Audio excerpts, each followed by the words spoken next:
manufacturing, technology, hot topics, and a little bit of tomfoolery. This is the MTD Podcast. Welcome to today's MTD CNC Podcast. Today I've got with me Stuart Whitehead and Joe Reynolds. If you're interested in social media, you really need to carry on listening to this, especially in the manufacturing field. Good place to start, probably. Stuart, welcome to the podcast. Morning, Tell us a little bit about yourself and Jefferson, as most people will know you. Yeah, I'm not called Jefferson, which is the first thing. So over the number of years, established a Twitter feed which is reasonably popular now. It's got over 30,000 followers. It's at Jefferson_MFG if you're not following us. Nice plug. Nice plug.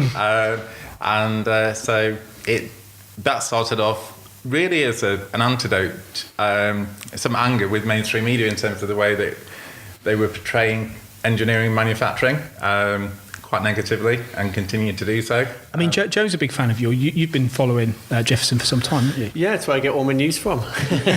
No, joking aside, it's Stuart's account is, quite often first to market with some news, new factories, increased productivity, whatever it may be. So it's and how do you? Where does your news come from? How do you get it? Because this is the big thing with social.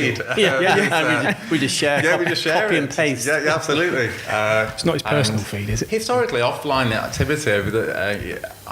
I was involved in recruitment for 20-25 years, and over that period of time, offline the network of architects, business editors, specifiers, industrial land agents, people who had a story, people who would share that information, and using it really for business leads, lead generation, because I needed to know it and know the story and understand the story and make contact with the principals before it was in the public domain. And that network has it lends itself very well to breaking news on social media. And no question it works. You've built up a huge following. What's the secret to that? Working in a manufacturing environment where often there are critics that say, social media, Twitter doesn't work, LinkedIn doesn't work, Facebook doesn't work. We get it all the time from our business, don't we? But it's a myth. It does work, and you are a great example of the success. So how did you get there without giving too many secrets away? No, not at all. I mean, you can't expect immediate gratification or immediate return. You've got to play the long game. I think you need to have a respect for your audience, as you would do if somebody was buying a newspaper or subscribing to a TV channel. You need to understand what they want to read about. You need to review. You're going to make lots and lots of mistakes. You need to analyse what's worked, what hasn't worked, and so forth. Some of it could be terminology. Some of it, Twitter, for example, is quite a visual medium. We all know that if somebody has a story, a McLaren story, everyone's going to cover it. It's trying to get a different image or a different take on why that is important and why it's newsworthy, and looking behind the story rather than just taking as read kind of thing. This is what the PR person wants to portray, so you should portray it without comment. But you must have a certain knowledge yourself behind these topics. So, for example, like Joe, if he was to talk about football, it would be evident that he had no idea what he was talking about. He wouldn't get a following. But that your background must lead you to be able to dissect this information and be able to get the good bits out of it. Yeah, I mean, it's not a job. I mean, I suppose manufacturing has always been a hobby, as much as anything else. I've got, I'm fascinated by manufacturing. And, my dad, is an engineer. He said to me when I was 11 or 12, he said, Stuart, one thing you can't be is an engineer, because that caused mayhem when I was a kid. And so it's the next best thing, to be honest with him, probably a frustrated manufacturing engineer. It's not a story or a bit of content. I'm genuinely interested in the people behind it, the company behind it, the economic impact of that factory development, what it's going to mean for the local region, export success and SME, taking on apprentices. It's born from a love of manufacturing. It's not mercenary. It's passion. And do you find from engagement, because we talk about followers or connections, it's kind of irrelevant, that number, isn't it? It's the actual engagement you get. And, yes. And do you find is there anything you can put your finger on? Like, we find if you add an attractive image that's different to all the other news outlets, you get more engagement. Absolutely, I think imagery is important. Possibly less so on LinkedIn. It's a different type of audience. I think you need to. Twitter accounts can be quite superficial, less so on LinkedIn. I think you need to invest the time in getting to know the people behind the accounts, getting to know the people behind the company, meeting them offline, meeting them in real life. I think this kind of disconnect, people think, oh, there's offline activity and there's online activity and never the twain shall meet. Completely disagree, which is obviously what you guys do at MTD extremely well, and the feedback that we get all the time from your content is extraordinary, really, in terms of the quality and uniqueness of the content that you bring to the market. That concludes today's show. And there's the advertorial. Yes. We got what we paid you for right now. Yeah. But on a serious note, on the LinkedIn platform, this is a big one because it's a hot topic of conversation in our industry at the moment. No question, the last 2 years, you're finding a lot of engineering companies creating their own company pages, individuals using their own pages. Our customers are using it, and they often, I think, the mistake that they make in a lot of senses is their information that they're portraying is to their own audience and not necessarily beyond it. So, for example, they'll judge by how many likes they've had or how many comments they've had, but just from their peers and their people in their surrounding. And then what they've not got is out to the further field, which is obviously what MTD prides itself on, giving you that bigger audience. Absolutely, yeah. And I think that's a mistake. Would you agree? Absolutely. I think people are very can be quite inward looking in terms of the content, the tone. The tone's very important. People miss or underestimate tone in terms of who you're talking to. I take a very conversational tone on LinkedIn rather than formal. I personally prefer to have a personal account rather than a corporate account because I think, again, you're more likely to engage. It's a human-to-human interaction rather than a corporate interaction. I've tried both and gone back to personal account.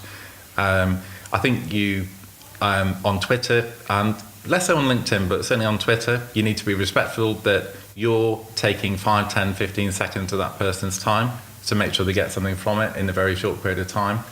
I think constantly just trying to take people away from that platform and clicking on a URL is not the best thing to do. You need to mix it. And also, if you met somebody in the street and you were a salesperson, you wouldn't walk up to them and shake their hand and say, would you like to buy something? You'd build a relationship. And people need to build a relationship on social media, and they need to take a medium-term view rather than just smash and grab. I agree. On the wider social media envelope, if you like, I read somewhere 95% of FTSE 500 companies have lost market share to startups. And why do you think that is? It's because we're advertising on billboards, on television, the declining markets where all the startups, your Gymsharks of the world, they're investing in social media, and it's a quicker way of growing.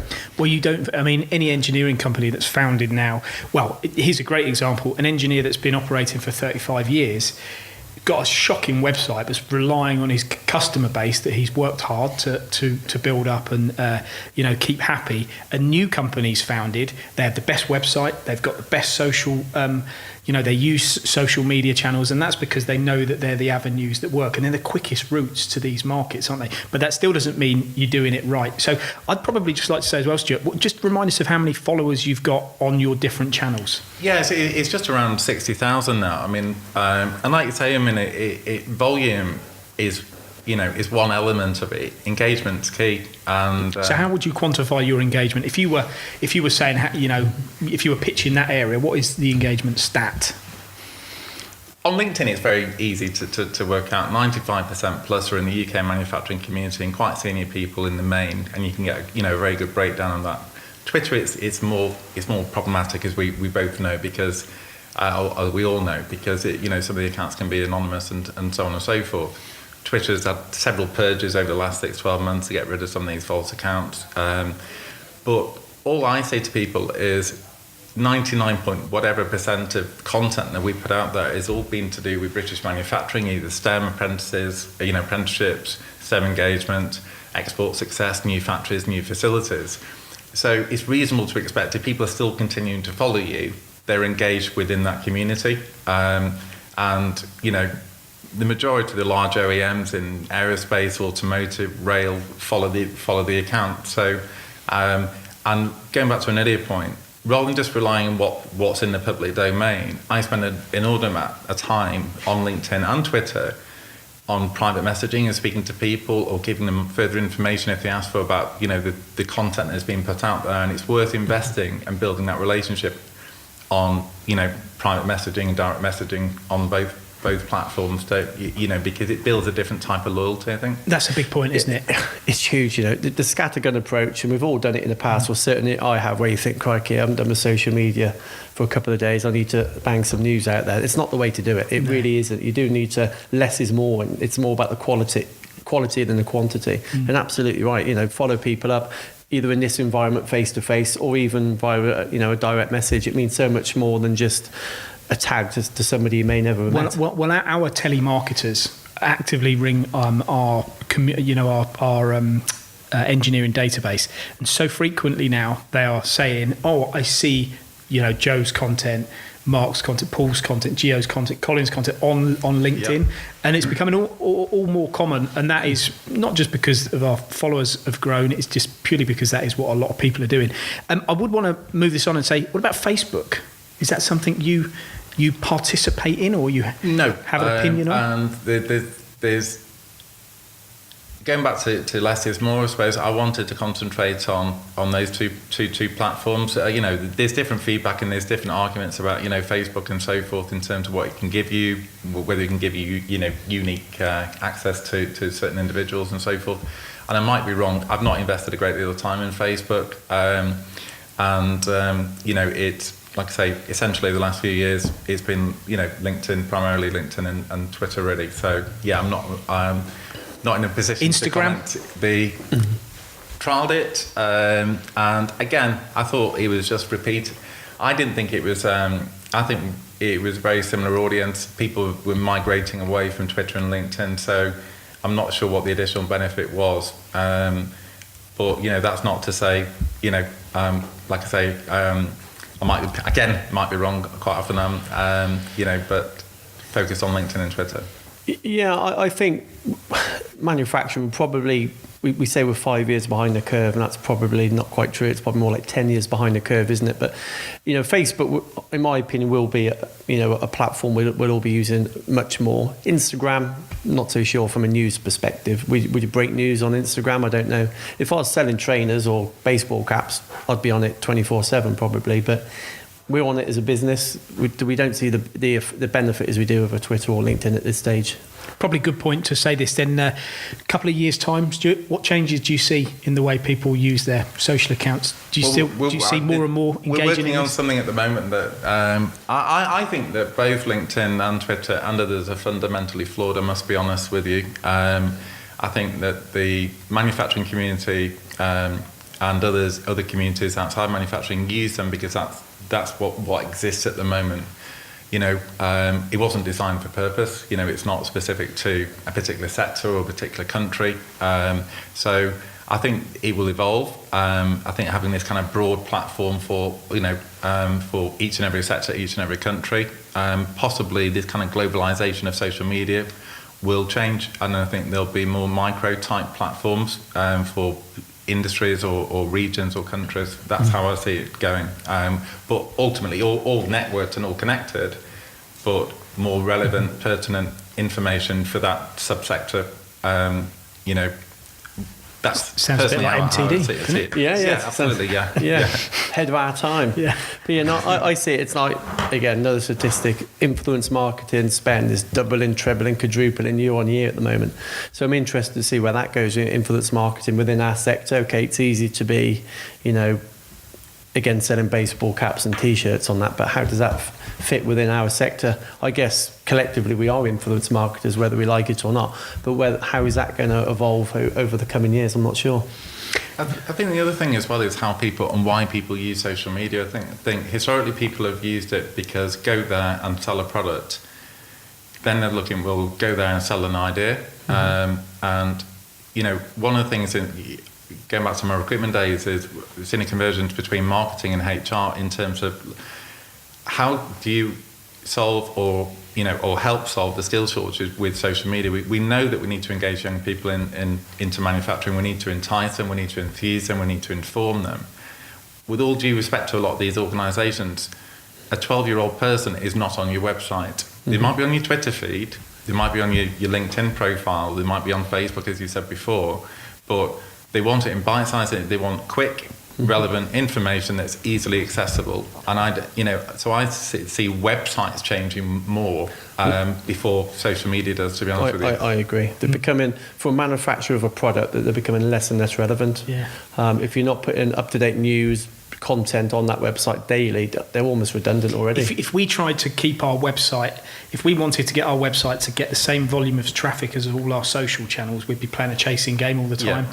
And you actually think to yourself, actually, is that game worth chasing? Because the web platform serves a benefit, but the social channels are motivated by themselves. They're expanding on their own. So, and I think that's changed where historically people have used, Twitter or LinkedIn, embed the URL, migrate people away from that. And there is a reason for doing that. But there's also an argument for, well, actually use it in its own right, not just as a feeding ground kind of thing for your website. Because, and I think people are slowly kind of realizing that it and respecting it as an entity in its own right, rather than just purely a channel or a funnel to your website, which most websites, trying to keep them updated, they're certainly never as fresh and relevant as a social media feed, because they just can't be. No. It's real time, isn't it, almost, in social, essentially in social media. And a website, to change it might take days, might take weeks and so forth, by which time it's out of date anyway. So Quite. Good stuff, brilliant. Thank you very much for joining us today, it's a pleasure. Stuart. Yeah, thank you, Stuart. Look forward to if you just want to tell the listeners again your platform. Yeah, absolutely. Yeah, my name is Stuart, not Jefferson, and the Twitter feed is Jefferson_MFG, which is, if you don't know, is short for manufacturing. And what's ours, Paul? I forget. Oh God, I haven't used it for years. Keep following us on MTD CNC. It's been a great podcast. Thank you very much, Stuart. Absolute pleasure. Cheers, Paul. Thanks, James.